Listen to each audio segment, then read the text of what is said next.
I have done a lot of inner child work. I really like the work of Dr. Elaine Aaron, especially her book called The Undervalued Self. However, when I do this work, I often feel like I'm split in two.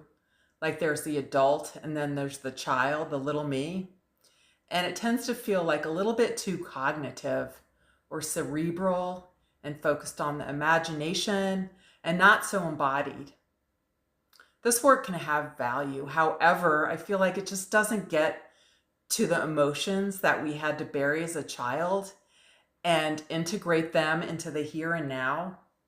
This is what repression inquiry work does. We get to feel and express what we couldn't as a child. We really get to embody that energy and process those emotions that weren't safe as a child and even more as an adult. Because after all, that inner child and us, the adult self, are one. And once we are able to process that energy, it is up and out. It's not stuck in our body anymore, showing up as pain, contractions, compulsions, addictions, etc.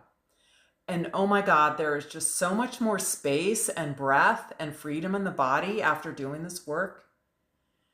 And moreover, we show up more authentically in life as a result. Not in reaction to some buried emotion from when we were 5 that got triggered when someone called us a name, and then we got dysregulated.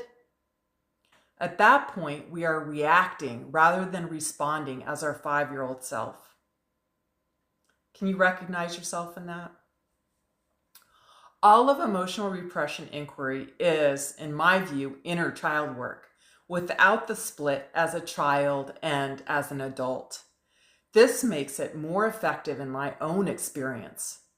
We are able to process that energy that was pushed down into the body as a child, and we get to experience it in the here and now. Once we do, we are free from it. And as a result, we can respond rather than react in our lives. We can be more in the moment. The hysterical is no longer historical. We can breathe into the here and now. We are not that little child anymore. We are safe, and that safety comes from within.